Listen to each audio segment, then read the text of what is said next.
जय श्री श्याम, जय मनोना धाम। आप सभी श्याम भक्तों का स्वागत है एक नई वीडियो में, एक ताजा अपडेट के साथ। तो इस वाली वीडियो में उन श्याम भक्तों के लिए बहुत ही महत्वपूर्ण जानकारी हम देने वाले हैं जो श्याम भक्त यहाँ पर 7 फरवरी से लेके 25 मार्च तक आ रहे हैं या फिर आना चाहते हैं। और जो श्याम भक्त पहली बार आ रहे हैं या फिर पहले भी कई बार आ चुके हैं और उनकी मनोकामना पूरी नहीं हुई है, तो उन श्याम भक्तों के लिए तो बहुत ही ज्यादा महत्वपूर्ण जानकारी हम देने वाले हैं। जैसे कि आखिर दोस्तों महाराज जी कब से कब तक धाम पर बैठेंगे और कब से कब तक धाम पर नहीं बैठेंगे, कौन कौन से दिन धाम पर बैठते हैं, कौन कौन से धाम पर नहीं बैठते हैं, अभी के टाइम पर महाराज जी बैठ रहे हैं नहीं बैठ रहे हैं, और दोस्तों अभी के टाइम पर बैठ रहे हैं तो कितनी भीड़ है, कितनी देर में आपका नंबर आ जाएगा, और दोस्तों यहाँ पर आपको कितने दिन लग जाएंगे और कितना खर्चा आएगा यहाँ पर आने में और जाने में, पूरा यहाँ पर टोटल कितना खर्चा आएगा। और दोस्तों अगर आप पहली बार आ रहे हो तो आखिर दोस्तों आपको कैसे आना है, आखिर मनोना धाम पड़ता कहाँ पर और कैसे आना है, अपनी सवारी से आ रहे हो तो कैसे आना है, ट्रेन से आ रहे हो तो आपको कैसे आना है, और दोस्तों यहाँ पर आने के बाद आपको कौन कौन सी सावधानी आपको बरतनी है जिससे कि आपको पहली बार में ही फायदा हो जाए। क्योंकि दोस्तों हर कोई चाहता है कि हमें पहली बार में ही फायदा हो जाए। इस संसार में हर कोई किसी न किसी समस्या से पीड़ित है, कोई बीमारी से, कोई किसी कलेश से, कोई घर में समस्या, बहुत सारी समस्याओं से परेशान है, तो चाहता है कि पहली बार में ही हमें फायदा हो जाए। और दूर दूर से लोग यहाँ पर आते हैं। तो दोस्तों यहाँ पर हम आपको बताने वाले हैं कैसे आपको अर्जी लगानी है जैसे कि पहली बार में ही फायदा हो जाए, कौन कौन सी सावधानी आपको बरतनी है। और दोस्तों यहाँ पर अगर आप आ रहे हो तो कहाँ पे आपको ठहरना है, कहाँ पे आपको पैसा दे के ठहरना है, कहाँ पे आपको फ्री में ठहरना है, और दोस्तों खाना कहाँ पर खाना है, आपको कितने का खर्चा आएगा खाने पीने का, रहने का, और दोस्तों और भी बहुत सारी महत्वपूर्ण जानकारी हम देने वाले हैं। बस आपको करना क्या होगा, वीडियो को शुरू से लेकर एंड तक देख लेना है, आपको स्किप करके नहीं देखना। अगर आप वीडियो स्किप करके देखोगे, काट के देखोगे तो आपको समझ में नहीं आएगा, फिर आप मत कहना भैया हमें बताया नहीं। तो चलिए दोस्तों वीडियो को शुरू करते हैं। सबसे पहले जान लेते हैं आखिर दोस्तों ये धाम पड़ता कहाँ पर है।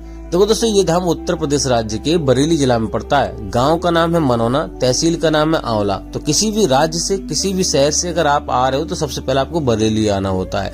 बरेली बहुत बड़ी स्टेशन है और बहुत बड़ा जिला है, तो हर जगह से आपको ट्रेन अवेलेबल आपको मिल जाएगी। अगर आप अपनी सवारी से आ रहे हो तब भी आपको बरेली आना है। तो बरेली आने के बाद आपको करना क्या होता है, देखो दोस्तों बरेली से आप 3 चीजों से आ सकते हो। ट्रेन से आ सकते हो, लोकल ट्रेन चलती है, उसके लिए आपको 20 रुपए खर्चा करना पड़ेगा, और रोडवेज बस से आना चाहते हो तो आपको 80 से 90 रुपए का खर्चा आएगा एक व्यक्ति का, और टैक्सी वगैरह करके आना चाहते हो तो 500 से 1000 रुपए का किराया लगेगा यहाँ पर। वो डिपेंड करता है कितने लोग हैं, तो उस हिसाब से आपको यहाँ पर आ जाना है। सबसे पहले आपको आना है आंवला। आंवला आने के बाद आपको किसी से मालूम करना है भैया हमें मनोना धाम जाना है। तो आंवला और मनोना धाम की जो दूरी है 1 से 1.5 किलोमीटर की दूरी है, तो आराम से मनोना धाम पहुंच जाओगे।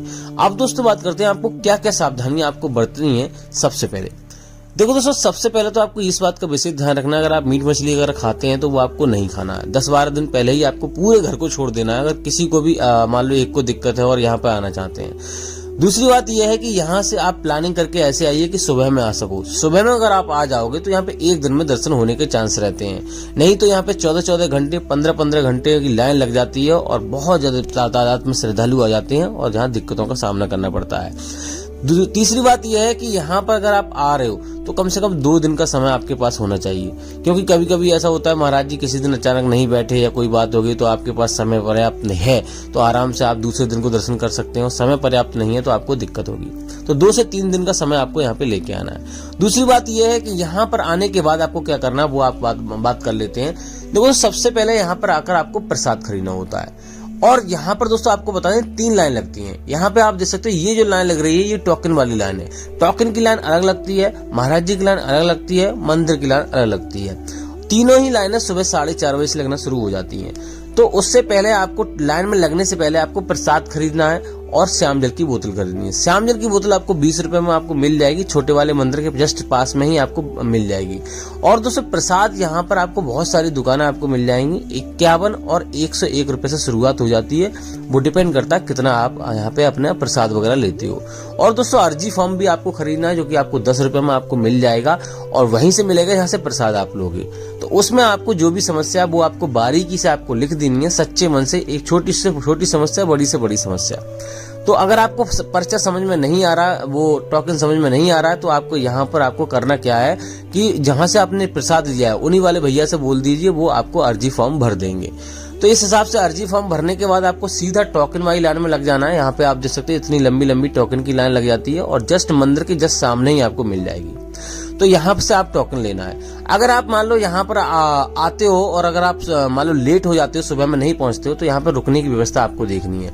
इस प्रकार के यहाँ पे रैन बसेरा आपको मिल जाएंगे, इसमें आपको फ्री में रुकने की व्यवस्था मिल जाएगी। दूसरी बात यह है यहाँ पे जगह जगह आपको यहाँ पे मान लो और यहाँ से प्रसाद लोगे वहां पर भी आपको रुकने की फ्री में व्यवस्था मिल जाएगी। और अगर आप होटल में रुकना चाहते हो तो 800 रुपए के से लेके 1800 रुपए का खर्चा आएगा।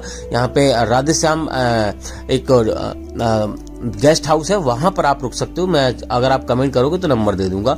वहां पर आप रुकने का चार्ज रहेगा 800 से 1800 रुपए का।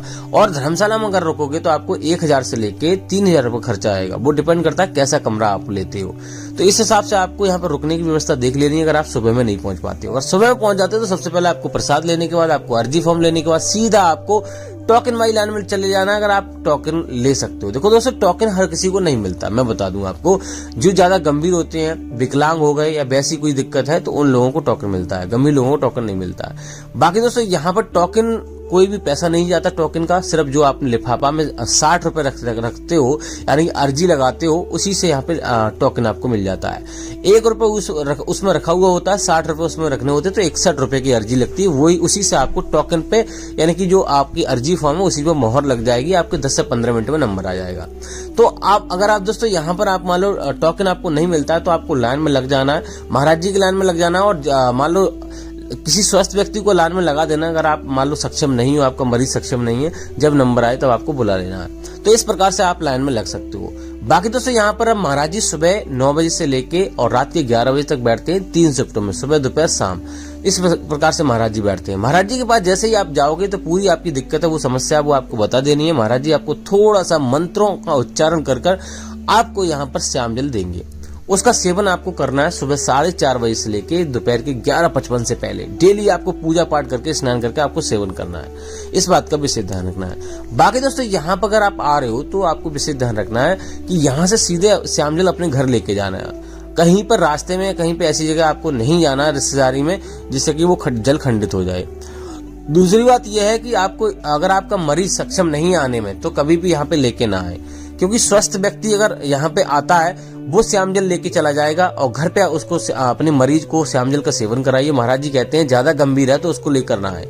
हाँ, चलने में सक्षम है थोड़ा बहुत ठीक है, यहाँ पे दिक्कत नहीं, यानी कि कभी कभी 14-14 घंटे 15-15 घंटे लग जाते हैं या फिर 5 घंटे लग जाते हैं, तो उनको झेल सकता है तो यहाँ पे आ सकता है। यहाँ पे आप देख सकते हो इस प्रकार से यहाँ पे लाइन लगानी पड़ती है, तो कभी कभी 14-14 घंटे में यहीं रहना पड़ता है, यहीं पे रुकना पड़ता है, यहीं पे सो जाते लोग, रात में भी यहीं पे सो जाते हैं इस लाइन में। तो इस हिसाब से आपको ज्यादा सक्षम नहीं है तो आपको यहाँ पे श्याम जल पड़वा के लेके जाइए और घर पे श्याम जल का सेवन कराइए। जब उनको फायदा होने लगे तब यहाँ पर उनको आप ला सकते हो। अब दोस्तों बात करते हैं यहाँ पर आपको ट्रेन में अगर आप लेके जा रहे हो श्याम जल तो आपको पैरों के तले आपको नहीं रखना है, नहीं तो वो खंडित हो जाएगा, आपको फायदा नहीं होगा। अब दोस्तों बात करते हैं महाराज जी कौन कौन सी बीमारियां देखते हैं, कौन कौन सी बीमारियां नहीं देखते हैं। तो महाराज जी यहाँ पे सभी प्रकार की बीमारी देखते हैं, सभी प्रकार की समस्या देखते हैं। कोई भी दिक्कत होती है तो उसको महाराज जी देख लेते हैं और फायदा जरूर मिलता है। कोई कोई बीमारी ऐसी होती है महाराज जी के छूने से ही चली जाती है, तो इस बात का विशेष ध्यान रखना। आपको सच्चे मन से आपको अर्जी लगानी है। आपको कभी भी ऐसा नहीं सोचना है कि यहाँ पर आने के बाद हमारी मनोकामना पूरी होगी या नहीं होगी। इस बात का विशेष ध्यान रखना, आपको ये चीजें नहीं करनी है। अब दोस्तों बात करते हैं, बहुत सारे भैया कहते हैं हम यहाँ पे 4-5 बार आ चुके, हमारी मनोकामना पूरी नहीं हुई। तो हम आपको बता दें उन लोगों की मनोकामना यहाँ पे जल्दी पूरी हो जाती है जिन लोगों के साथ पुण्य होते हैं, और जिन लोगों के साथ पुण्य नहीं होते हैं उन लोगों की मनोकामना यहाँ पे थोड़ा सा समय लगता है। क्योंकि दोस्तों हम जाने अनजाने में अपने जीवन में कुछ ना कुछ पाप कर बैठते हैं, चाहे छोटा पाप हो चाहे बड़ा पाप हो। हमको नहीं पता होता हमने क्या पाप कर दिया है, उसका फल हमें मिलता है और उसी के कर्मों अनुसार हमें ये सारी समस्याएं हमारे जीवन में आती हैं। तो यहाँ पर आपको धैर्य नहीं खोना है और आपको यहाँ पे ये नहीं बोलना है कि यहाँ पे हम गए हमें कोई फायदा नहीं हुआ। आपको यहाँ पे निस्वार्थ आना चाहिए, स्वार्थ के अनुसार कभी नहीं आना चाहिए। ऐसा कभी नहीं बोलना है कि हम यहाँ पर आएंगे, हम प्रसाद चढ़ाएंगे या फिर हम इतना पैसा खर्च कर देंगे या दान कर देंगे। ऐसी आपको कुछ भी अवधारणा नहीं रखनी है। आपको सीधा ये बोलना है, हे खाटू श्याम भगवान, हम आपकी शरण में आए हैं, आप सही करो ना करो, आपकी इच्छा है, हम तो आपकी शरण में आ गए और आएंगे। तो इस प्रकार से आपको निस्वार्थ होकर आपको यहाँ पे आना है और कोई भी आपके मन में भेदभाव नहीं होना चाहिए। इस बात का विशेष ध्यान रखना है, तभी आपको फायदा होगा। हाँ, एक बार में नहीं हो रहा, 2 बार में नहीं हो रहा है, 3 बार में नहीं हो रहा है, यहाँ पर अगर सच्चे मन से सारे काम करोगे, नियमों का पालन करोगे तो आपको फायदा जरूर मिल जाएगा। अब दोस्तों बात करते हैं महाराज जी कौन कौन से धाम पर बैठते हैं, कौन कौन से धाम पर नहीं बैठते हैं। देखो दोस्तों, पहले यहाँ पे बुधवार और बृहस्पतिवार को धाम पर नहीं बैठते थे, लेकिन दोस्तों अब नियम चेंज कर दिया महाराज जी ने। अब मंगलवार को और बुधवार को धाम पर नहीं बैठते हैं, यानी कि ट्यूसडे और वेडनेसडे को महाराज जी धाम पर नहीं बैठते हैं। अगर आप इस दिन आ रहे हो तो आपको नहीं आना है। बाकी दोस्तों यहाँ पर बात करते हैं अभी के टाइम पे महाराज जी बैठ रहे हैं नहीं बैठ रहे हैं। तो देखो दोस्तों, आज महाराज जी धाम पर ही आपको मिलेंगे। अगर आप आ रहे हो आराम से आइए। और दोस्तों यहाँ पर 7 फरवरी से लेके 25 फरवरी तक महाराज जी धाम पर मिलेंगे। लेकिन बीच में अगर कहीं पे जाते हैं उसका हम अपडेट डेली देते हैं। सुबह 9 बजे हमारी वीडियो आ जाती है। आगे का मार्च का अपडेट अभी नहीं आ पा रहा है महाराज जी, अभी कुछ भी नहीं बोल रहे हैं कि मार्च में बैठेंगे नहीं बैठेंगे। अभी ऐसा अपडेट आएगा 25 फरवरी तक बैठेंगे, लेकिन उसके लिए भी आपको डेली वीडियो देखनी है। अचानक कहीं पे जाते हैं तो हम कह नहीं सकते। फिलहाल दोस्तों इस वाली वीडियो को यहीं